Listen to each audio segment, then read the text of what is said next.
Welcome to Carl and Heather Present, the podcast where we dive into the insights, challenges, and humor of being married to someone who is nothing like you. Are you ready? Let's go. Oh, don't you know it's Carl and Heather Present Marriage Podcast. Welcome to the podcast, everybody. Today's guests are Ed and Amy Uzynski.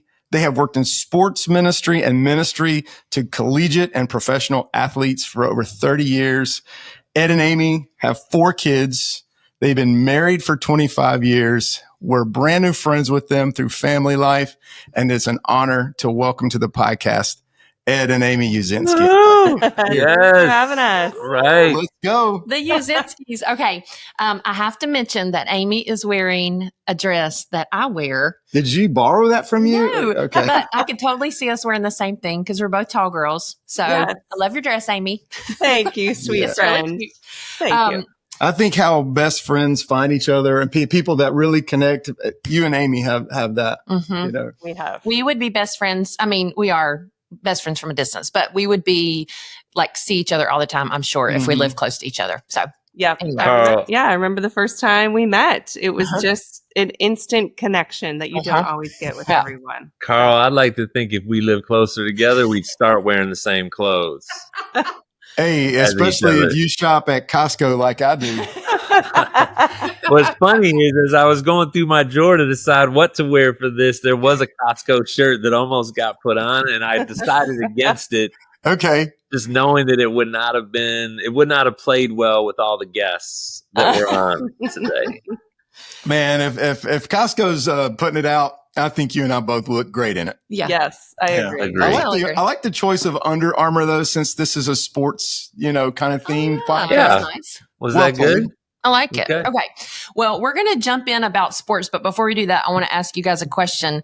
One of the things we say about our podcast is it's how to be married to somebody who is nothing like you. And so if you guys had to say how you're different, what's a way or some ways that you like are completely opposite from each other?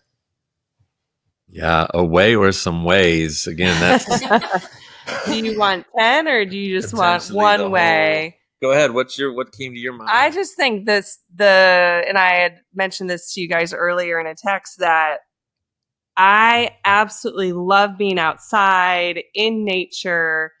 And if I can all be on water, it's almost like a tearful experience for me. Aw. It means so much to me just to be out on a lake. I grew up in Minnesota, so just lakes everywhere. And that is like in my DNA. It's in my soul, is to be outside and be on water. So funny. And so we didn't even talk about this ahead of time, or No. even when you just now were asking us before you hit play. And I thought the exact same thing. I am a city guy. Huh. I love urban landscapes and being in city streets and nightlife. Concrete jungle. Concrete jungle, yeah. That is in my DNA. Now, we've been married 25 years, like you said, and I've definitely grown to appreciate and have changed in Amy's direction, as she has in mine to some degree. But yeah, we're just from wildly different universes when it comes to just the environments that we feel at home in as a start. Yeah. And I Yeah. think still deep in our souls, my soul, my heart would be in nature and the water, and his comes alive when he's in a city. Yeah, and I like music clubs and Yeah. just the energy that's in a Musicals. city. Yeah, I just love everything. I love everything about an urban environment. So You know, Yeah. you know who else loved to get away near the water in the wilderness was Jesus, Amy. So I think Thank you're you, doing some good Carl. stuff. Thank you. And, wow, I guess so. She's up 1-0 so far. Amy. Mhm. This is a competition. We're keeping score. Yeah. Well, it's one thing, we talk about our differences, and we don't just talk about like what makes us distinct, but we talk about the strength that allows us to have as a couple. And you guys are an incredibly impactful, even though how different you are, it doesn't divide you. It's made you have impact and influence around the country and around the world. And so today we're going to talk about sports, particularly in light of youth sports. You guys were both athletes. How did playing youth sports, and were y'all both college athletes as well? I mean, Amy definitely was. I went to Kent State University to play basketball, and then I ended up not playing there. Okay. But I ended up playing basketball overseas afterwards. So I still ended up playing at this crazy high level, even though I didn't end up playing in college, which was kind of wild. Yeah. So you guys are a huge sports fan. I'm a huge sports fan. How do you think sports is shaping the culture right now? Not just the culture, but even the culture of like the Christian athlete. What's the landscape like for the Christian athlete in sports, particularly youth sports right now? Yeah. Well, it's a $40 billion industry. The youth sport world is a $40 billion industry, which is staggering. And that's a relatively recent development. I mean, that would not have even been possible 50 years ago. So there's all these cultural trends that have sort of arisen that have all intersected at the same time to make it possible for us to be on this runaway train that is super expensive, that is very adult-centered instead of kid-centered, that is very performance-based and not so much play-based anymore, where you have to travel long distances to be able to compete. It's not just down the street the way it used to be. And just on, that just these huge differences. And it's taken a toll on everybody. I mean, we've been having these conversations literally for years. Both my co-author of the book we're going to talk about, Brian Smith, who also works in Athletes in Action, and Amy and I, who've been living the book. It just takes a toll on us as parents, as families, as kids. Like the kids are the ones that actually are probably suffering the most consequences that don't get talked about. And you don't even hardly have time to think about it until you get off of it on the other end. Years down the road after your kids are done playing is when most people step back and say, wow, what was that? And why did we do that? And what were our other options? And like, what happened? Now you guys are kind of you're kind of in the middle of that, because you have a couple kids that are in their early 20s. I'm assuming that did all your kids play sports? Yeah. Okay, so you got a couple that are in their early 20s. They're kind of out of that, age where, the youth sports thing is important. But then you've got a couple that are probably still in either just entering college or in high school. What have you learned so far from your own experience with your kids about that? And is it different from kid to kid? Yeah, I'll let Amy answer that, but it's 3 and 1. So we have 3 that are in college now and 1 that's entering 9th grade. So we get one more shot.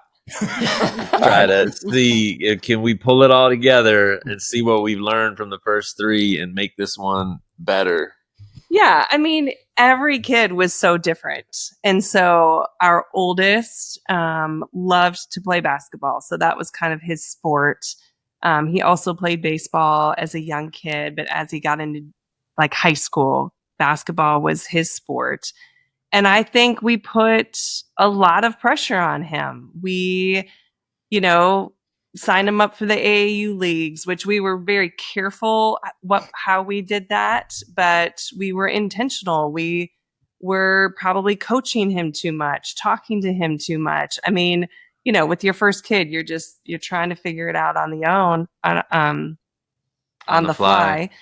And it's just like we've changed a lot now to our youngest. But I remember this. So with our daughter, she played soccer when she was young, and that's what I played through college. And I remember just the ride home, I would say, "Hey, Maria, do you want to hear a few of my thoughts on how the game went?"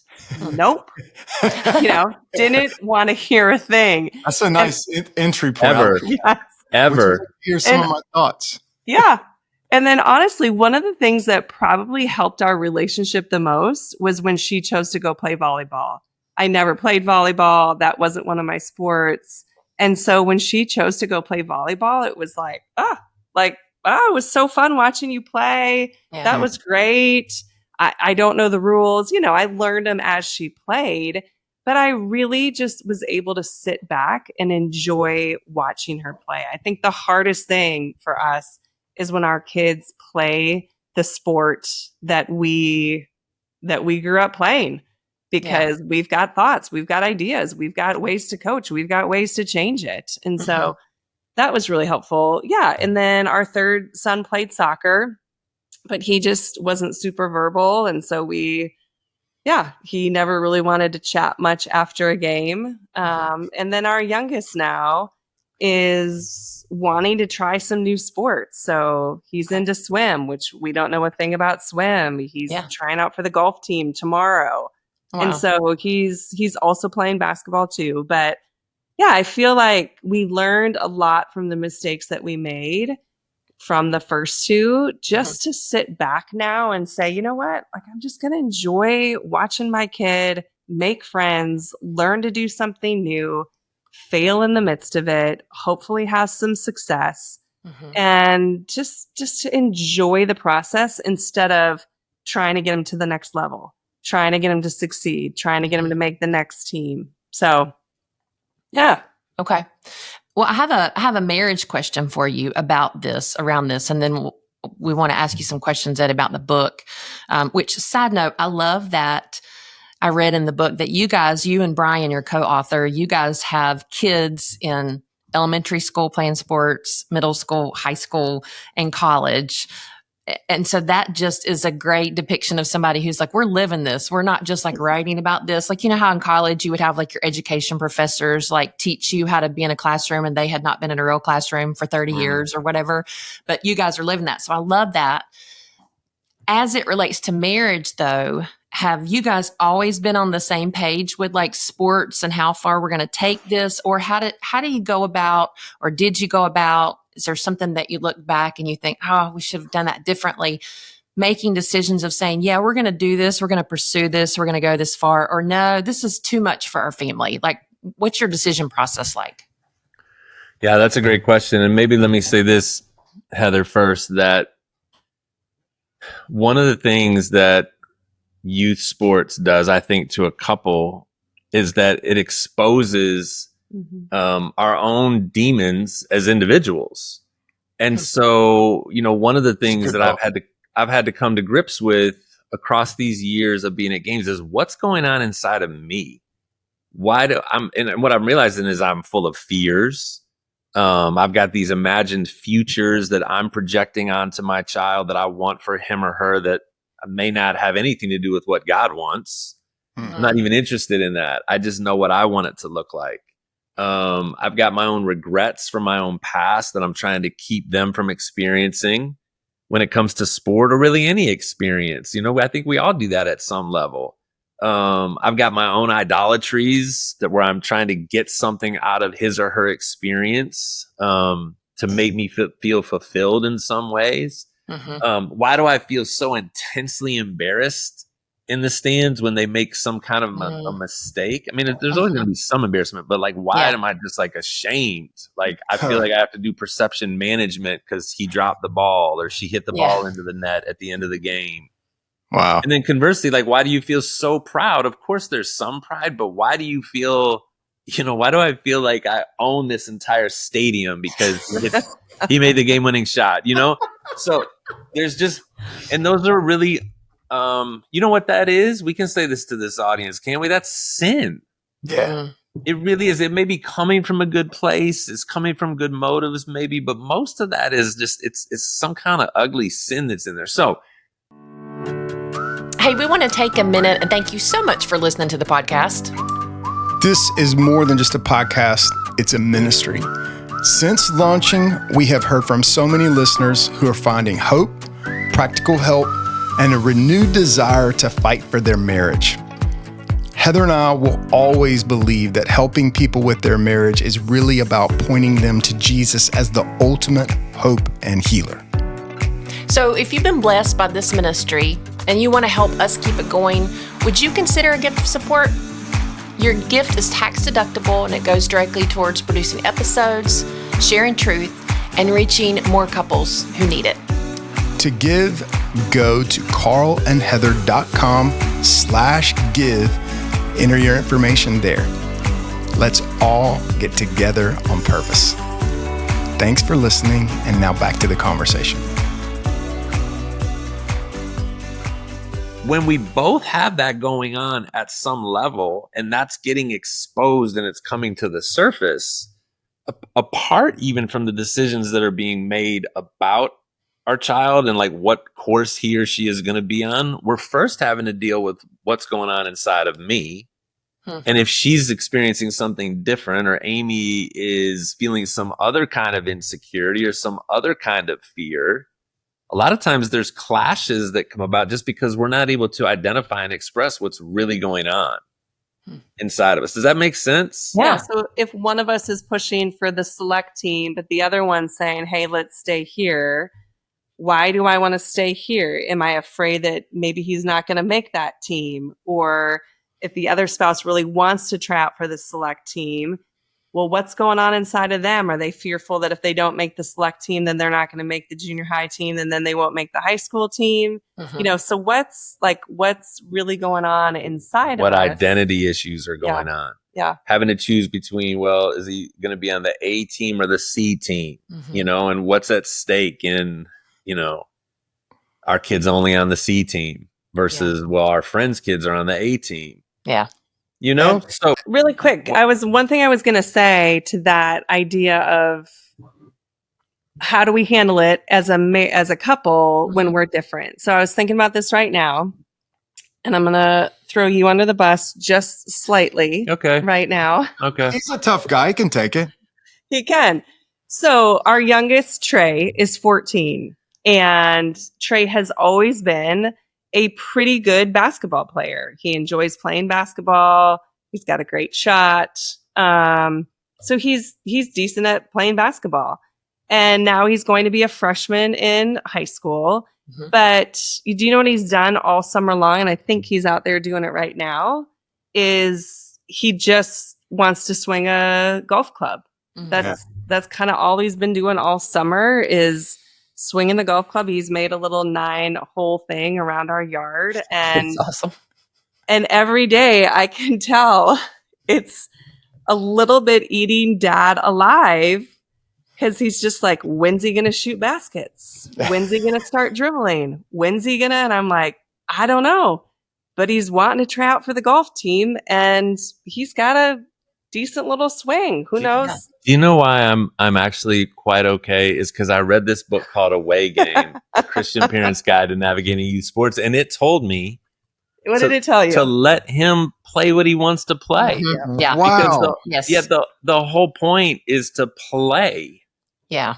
It's not about, it's his sports journey. It's her sports journey, not mine. So just because I liked a particular sport doesn't mean anyone else in my family has to. Right. But there's this impulse to try to make him or her fit into that box. And some of that, again, is I just enjoyed. I mean, we felt this even with Maria, who didn't want to play basketball at all. And there was a great high school team here, great coach, super fun team to be on. And she wanted to have nothing to do with it. She played for a couple years, and then she just kept saying, I don't want to play. Yeah. And we're like, what's wrong with you? Why would you not want to play? Like, there must be something wrong with you that you wouldn't want to do this. Are you afraid of somebody? Are you afraid of failing? Now we're trying to be psychiatrists and trying to figure out what their psyche is that's keeping them from doing what we want them to do. Yeah. And no, like, that is literally, research is saying what our kids need most from us is for us to get out of their way and stop controlling their sport experience. It's really hard to do. The system is set up for us to be very, very enmeshed. We're paying tons of money. Just that alone causes us as parents to be much more enmeshed and saying, you're gonna do this, and you're gonna love it, and you're gonna be there every time the doors are open. Yeah. You're not gonna miss any of it because we just paid $3,500 for you to be on this team. Totally. Right. Yeah. And the kids they can't articulate it, but they feel immense pressure. Sure. immense performance pressure. And again, that's just like, oh, that's not what this is supposed to be. Yeah. Yeah. So, we've been teasing it the whole time, but this is Ed's book, Away Game, Christian Parents Guide to Navigating Youth Sports. And you mentioned something about data is playing it out to where, the kids' experience is proven to not be worth what it costs, in dollar amounts and also in the fallout of how they feel about having had youth sports. In writing the book, researching it, what did you learn about like what the data is saying about how youth sports are aging, as far as our kids' experience, how they feel about it after it's over? Yeah, I just kind of gave some of that away in that the research shows that the more you pay, the less they enjoy the experience. Okay. Okay. So we think that the more you pay, the more opportunity you're giving them. You're giving them a better chance to succeed. They're going to have a better future. They're going to be surrounded with better this, that, and the other. What they feel, and again, this is research. I also would say that it's anecdotally, I've experienced it in conversation, but this is actually research that goes beyond me and Brian. If you think about it, the more that you pay, the necessarily the more stress that they're going to feel. You're probably going to be traveling more.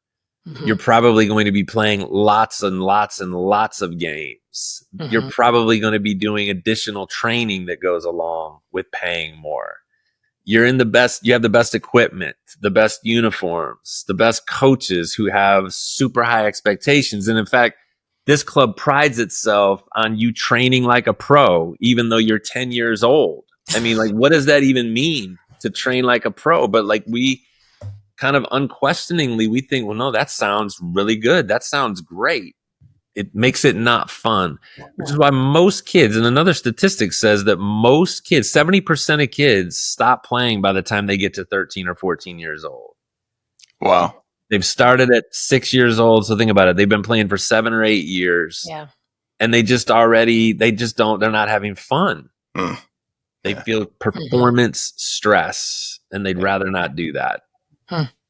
So, and then is there a middle ground? So like one of the things I loved about the book, and sometimes I feel like in our culture today, Christians are forced to say, I choose this side or I choose this side. There's never a middle ground. There's never like, well, some parts of this are great. I don't want to say sports are evil. We're not going to do it. And you just play ball in the backyard and you should never play for any organized sports team. But then I also don't want to say, we're going to go all in. We're taking out a second mortgage on our home and we're going to take turns on the weekends when we travel with you, that kind of thing. You make the reference to Daniel in the Bible, who was put in a position of leadership and who could have chosen to leave the culture, but chose to be immersed within the culture, but stand out. And so how does that play out in youth sports? If somebody says, yeah, we're going to do this, we've got maybe coaches that are crazy or parents that are like, acting all a fool in the stands. How do you become a Daniel in this culture? Yeah, it's good, Heather. And I love the way you set that up, because Daniel, the reason why we wrote this or like the mentality that we want is that of Daniel is, like you said, he didn't isolate himself. And that is an option, that we could just kind of create our own little holy huddle where we separate ourselves entirely from it, or we just get totally swept up in it and never question it. Like you said, he was obediently involved. And like he locked arms with a handful of other friends in Babylon, which was this intensely secular culture. Nebuchadnezzar and them didn't have kingdom values in mind with their operation. But Daniel and his friends said, we're not going to try to overthrow this thing. We're going to be obediently involved. We're going to be countercultural. And one of the things that Brian talks about all the time, and I'll be super interested to hear even what Amy thinks about this. He talks about how what we're really paying for, it's almost like we don't expect enough out of sports, because most of us settle for playing time and statistics and trying to make it onto certain teams. That's what we want for our sports purchase. And what me and Brian have been saying for years is, well, no, you actually are buying a ticket to a front row seat to watch your child go through this full range of emotions. They come home from school every day and you ask them, how was their day? And what do they say? Fine. Good. Yeah, at best, right? Mhm. It was good. It was fine. Yeah. You're going to get one. And the reality is you're going to have to keep prodding and try to get full sentences out Mhm. of them. But you really don't know what their day was like. You didn't get to see what happened in the classroom, what their attitude was like with teachers, or who was picking on them, or who they were picking on, or, what these different networks of kids were, how they were responding to each other. We have no idea. But in sports, you get to watch your kid feel intense joy, intense sadness. You watch them pout in different settings. You watch how they respond when referees do things that everybody disagrees with. You watch how they interact with kids on their team and kids on the other team, and what they do after the game and how they carry themselves, what they do at practice, and how they participate or don't participate. You get to watch all of this unfold literally with your own eyes. Mm-hmm.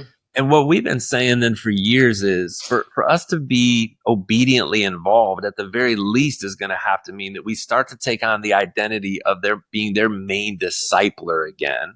And not just their main sports agent, Right. Their main hype coach that's mostly concerned. Again, we all struggle with this. We do too. Where we're mostly concerned about playing time and not paying nearly enough attention to how they went through the handshake line after the game when they lost. And like, what does it look like to be Jesus? What does it look like for our 6-year-old to be Jesus when he or she shows up at a soccer game? Like, let's start asking that question. What would that mean? And we can talk about that more in this time too, but what would it mean? What would it mean for actually me to think of myself as a sports missionary instead of just a hysterical parent watching what's happening with my kids? Like, what other questions would I start to ask myself, and how would I might prepare myself differently as I come to this game if I started to take on that identity instead of just worrying about their statistics or whether they're getting treated fairly, and these things that we get so caught up in? More concerned with their sport formation than we are their spirit formation. That's so good though, Ed, because what better venue to not only be shaped, I think like our oldest son, played football. I think playing football for young men is so good for them. I know there's a danger element, but I don't think it's nearly as dangerous, as it is valuable for them to just push on each other and to be in that environment where their character is being shaped.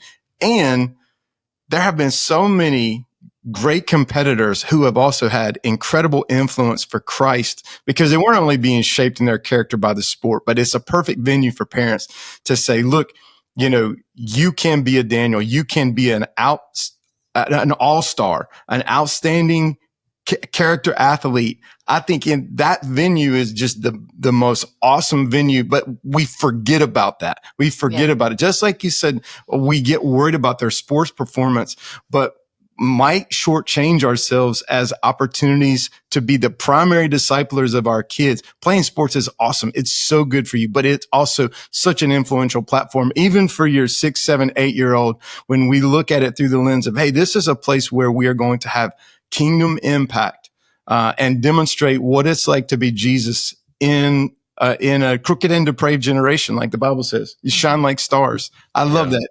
That's so wise. Well, I want to come back to a couple of things you said, Amy. What are you thinking? Yeah. So I was reading actually this morning, I was going through one of the chapters, and it's talking about teaching our kids perspective. So let me read a paragraph to you here. It says, one reason young athletes get performance anxiety is that they put too much significance on that particular competition.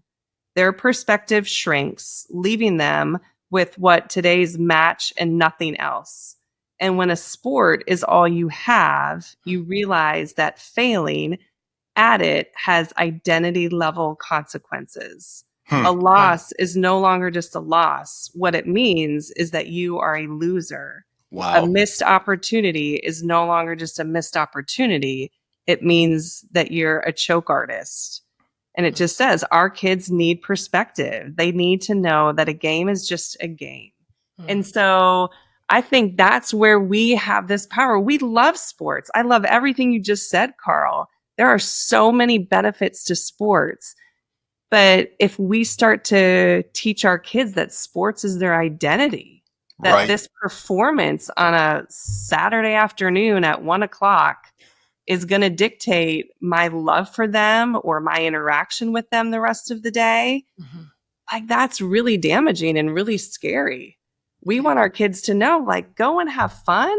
Mhm. Mom and dad love you no matter what happens at the end of this. Which Yeah. they won't feel. And again, we've not been talking about this so much lately because all of us as parents would say, oh my gosh, my love for my kid is not dependent on how they perform in a game. Of course not.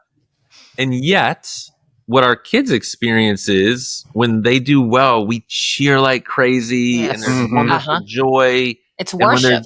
when there's a win, there's this Yeah. positive Mhm. hold your hands to heaven vibe going back to the car, and we talk and we laugh. But when we lose, or when I don't do so well, or when I don't get to play at all, Yeah. dad's kind of downcast. He doesn't have much to say. He doesn't really want to talk at all. He's not yelling at anybody. He just isn't talking to anybody at all. Dad's pouting about the game, Mom is kind of surly about things, or they hear us screaming, our own anger at refs, or they hear us screaming at the other team. And our kids internalize that. Yeah. And they don't imagine like in the story of the prodigal son, they don't imagine that they're coming home to a father whose arms are thrown out wide in spite of how they messed up. Mm. What they imagine is that they're always going to find the older brother whose arms are folded and who's got a look on his face that says, you don't belong here. Like, you don't deserve this. You messed up. You can't come home. Mhm. Okay, let's just go to that little Bible story. And Yeah. the reason why many of us actually don't come back to God when we're screwing up is because we expect to find the older brother. That's what we experienced in church.